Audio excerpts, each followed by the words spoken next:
not to say a gazillion times, as it was pointed out to me on my previous video that is very annoying. So I've come a little more prepared, and I will try to do this without saying that word at all, or very minimal. So we've had our Intex Spa for about 5 months. We've not had, see, I just said it. Did you hear me? I just said it. Oh my word. I have such a problem with saying that word. If you have the same problem, you know exactly what I'm talking about. It's such a bad habit. We've not had any problems with this spa. The only, I guess you could say, problem that we had was on the control panel there. It gave us an error message. It wasn't working. Come to find out, it was our outlet. We had flipped a breaker or something. We got that fixed and it was no problem. So nothing that was wrong with the actual hot tub. So come over here. If you can see right there where it says C, underneath that is one of the filters. Over here is another filter. There's 2 of them. And then right above that filter is where the hot water comes in. We have not had to replace these filters yet. We have cleaned them out a few times. We just use our water hose sprayer and spray them out real good, and that has worked great. However, we're fixing to get into the cooler months. We're probably going to be using the hot tub more often, so I'm sure we'll probably replace them pretty soon. That is our chlorine floater. That came with the hot tub. We just use 1-inch chlorine tablets. Just put 1 in there, and 1 is good for, gosh, like a week or 2 at least. So this has been very low maintenance for us, especially through the summer. We've not had to use a whole lot of chemicals. It may be different in the cool months when we're using it more often. I'll probably do another update whenever we've used it through some cooler months and see if we've had to use a lot more chemicals or anything like that. Speaking of cooler months, this also comes with this thermal ground cover here, which they recommend that you set this on a hard surface like a patio or a deck or something. It says not to sit it on the ground. I'm gonna say maybe that's just because, you know, the ground can give some, it's not necessarily level. It might still be okay if that's the only place you had to put it.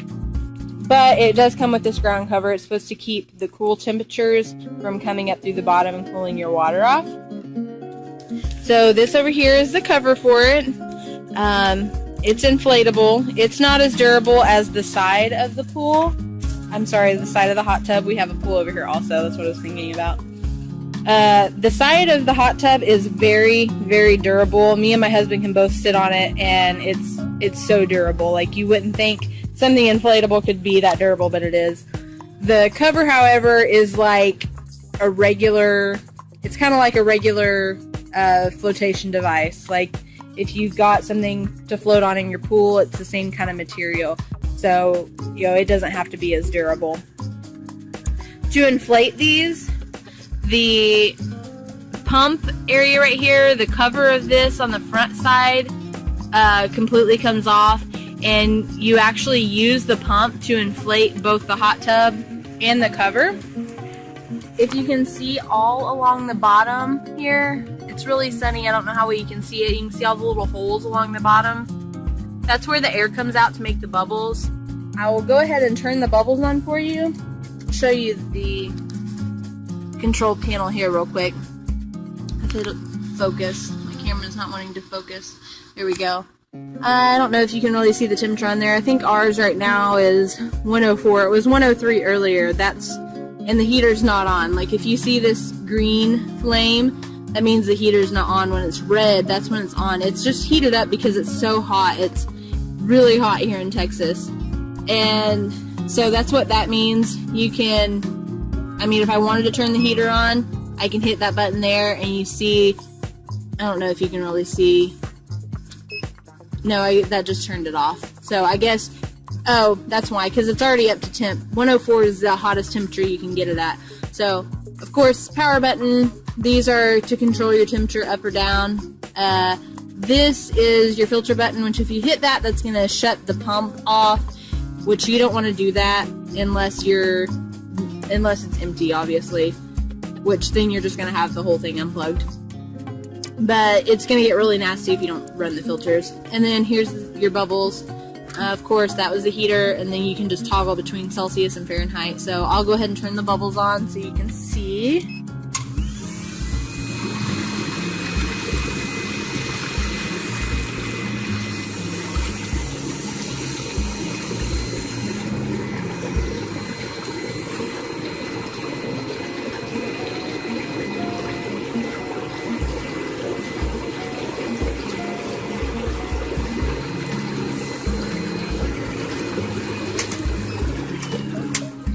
So the bubbles are kind of noisy, but they're very relaxing. It's not like having a jet on a standard hot tub where you can sit in front of the jet and have it directed at a sore spot or something in your back. It's not like that, but the bubbles are very soothing and relaxing, so it's still very enjoyable.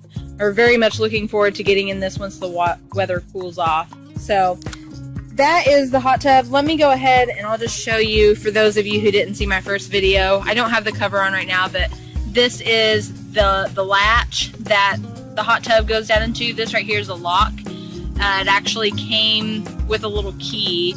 You stick it in there and you can turn it so that you can't push the sides in. We don't really ever lock it. We have a 3-year-old and a 7-year-old, and even my 7-year-old, when it's unlocked, she can't really squeeze us hard enough to get it open. So it's not a concern of ours, really.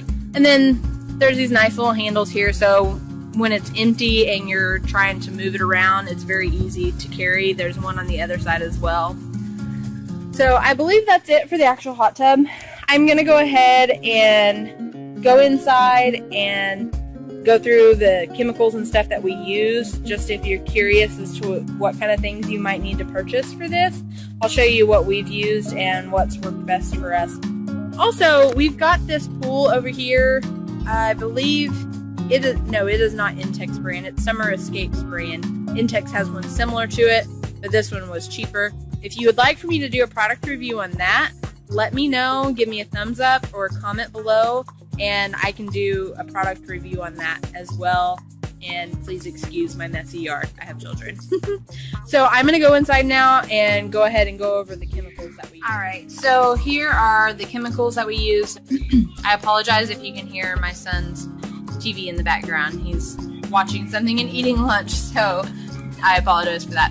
So I don't have the chlorine right now, we're out of it, but the chlorine comes in this same size container here, except for it's orange like this, and it's not the HTH Spa brand, it's just HTH, and they're just 1 inch, they're probably about this big around. They look like that. These are the shock tablets. The chlorine tablets look exactly the same. So I showed you what these tablets look like. They look exactly like the chlorine tablets, and like I said before, it just takes one of those little chlorine tablets in the floater and it lasts for like a week or two. And of course it's going to depend on how much you're using it too. If you're using it very often, like several nights a week, you might need to add the chlorine more often. Or if nothing else, if you could probably get away with using the chlorine just, one every 1 or 2 weeks, and then using this. We've only had to use this a couple of times. What this does is it cleans your pool without adding any extra chlorine. So the instructions on this actually say to take 3 of these tablets, stick them in the center of your hot tub, turn the bubbles on, and run it with the cover off for about 15 minutes. And that will really clean your pool good. We usually, anytime we have shocked it, we have used this clarifier afterwards, which we've used this clarifier on its own before because it hasn't really needed to be shocked, but the water is getting a little cloudy, and so we've used this. And basically, all that does is makes your water clear again. So a lot of times after you shock it, it can become a little cloudy depending on how dirty it was before. So the clarifier is good to help restore that clarity to the water. The defoamer, we've used that quite a bit. I think this bottle is almost empty, yeah. Basically, whenever I turn the bubbles on, you're probably seeing a little bit of foam. A little bit of foam like that's fairly normal. It's not too much of a nuisance, but when we were using it a lot in the beginning, we had an overabundance of foam. So we put just, like an ounce or something of that in there, and it took the foam right away.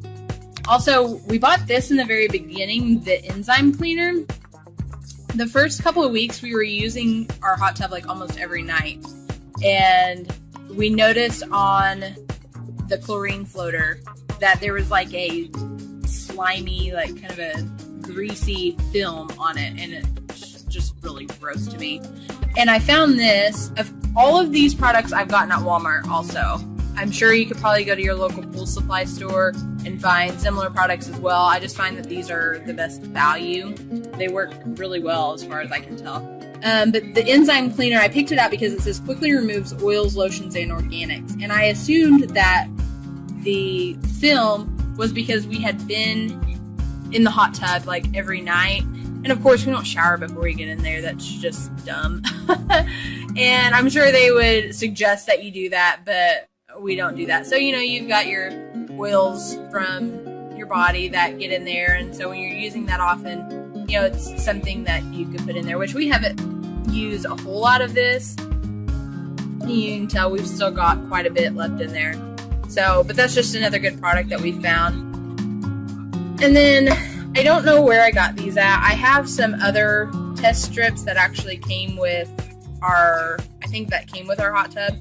I think these came from her friend. She gave us some chlorine and stuff that she didn't need anymore, and she also had these. But it's good to have some sort of test strips like this. You'll see on the back, and pretty much all these test strips are the same. They test for these different things: the pH, your chlorine, your alkalinity, and this one has stabilizer. I don't really know. My other one, it says calcium, like calcification on the bottom. So you basically dip it in there, and then you just line it up with whatever color it shows to make sure your water is all balanced. And it'll show you, like, you know, if it's between here and here, that's low. It's okay if it's here. If it's here, it's high. And based on that, you can figure out if you need to add additional chemicals or whatnot. So these just, the top's open.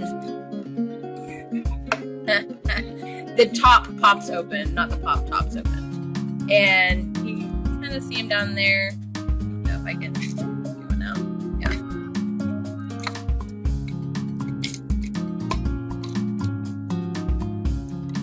Yeah. So that's what they look like, and you just dip them in the water. And then I think this one, it's a 15-second test, so you actually are supposed to like let it sit there, not in the water. After you take it out of the water, you're supposed to let it sit there for like 15 seconds, and then you can compare them with the colors on the back. So these are all of the products and everything that we use. And like I said, we get all of this stuff at Walmart. We have a pool supply store that's close by, but it's way more expensive. These are just better value. I think this is like $13 or $14, and it'll last us probably for a long time because we've not had to use it much. The chlorine tablets, those are the same price. They're like $13 to $14 for the same size container like this, and which we've gone